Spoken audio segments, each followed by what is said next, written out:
ჩემო ქართველებო, ახლოვდება შობა ახალი წელი და რა თქმა უნდა, წინასწარ გილოცავთ დამდეგ შობა ახალ წელს.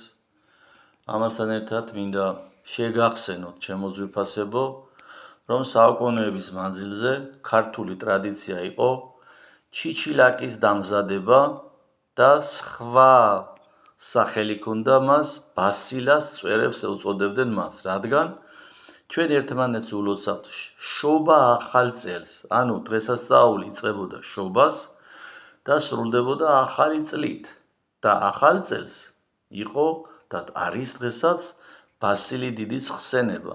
ამიტომ ჩიჩილაკსაც ბასილი დიდის საპატივცემულოდ ბასილეს წვერები დაარქვა ჩვენმა წინაპარმა.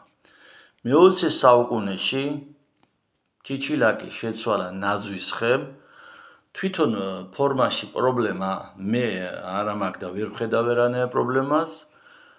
სავსებით შეიძლება ნაძვის ხის მორთვა, გალამაზება განსაკუთრებით ეს ბავშვებს ახარებს და არა მარტო ბავშვებს შემოკარგებოდ, რაც უფრო მეტი გასახარებელი მიზეზი გექნებათ ქართველებს და გვექნება ქართველებს, ჩემთვისაც ეს სასიხარულო ბუნებრივია.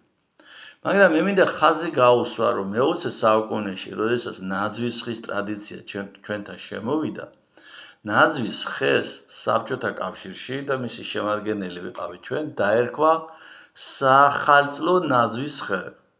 იმიტომ რომ შობის ხსენება ნიშნავდა რწმენის აღიარებას, ხოლო საბჭოთა კავშირში კი რწმენა ნებისმიერი სახის ქრისტიანული იქნება, მუსლიმური თუ სხვა სახის რწმენები აკრძალული იყო. ათეისტური სახელმწიფო იყო. თქვენეულ ცივილიზებულ სამყაროში, ჩემო ქართველებო, ვინც თვლით, რომ ევროპა არის ცივილიზაციის ნაწილი, ჩემთვის ცივილიზაცია ნიშნავს ღმერთთან ურთიერთობას და ღმერთის სიტყვით მაცხოვრებელი ადამიანს ქვია ცივილიზებული და განვითარებული ადამიანი ჩემი აზრით. მაგრამ ეს სხვა თემა. ევროპულ ნაწილში, თქვენეულ ცივილიზაციურ სამყაროში, ნაძვის ხეს საშობაო ნაძვის ხე ხომ ქვია? თქვენ რატო არ ქმევთ საახალწლო ნაძვის ხეს? ისევ ბოლშევიკურ კომუნისტური სახელწოდებით, რატო? თუ რამე არის თქვა დადებითი, ნებისმიერ ქვეყანაში იქნება თუ რეგიონში იქნება, გადმოვიღოთ დადებითი. ან თუნდაც ეს ფაქტი.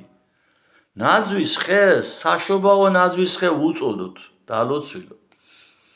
თუ სულიერი მემკვიდრეები უფრო კომუნისტების ხართ, ათეისტების, ვიდრე ქრისტიანული ევროპის,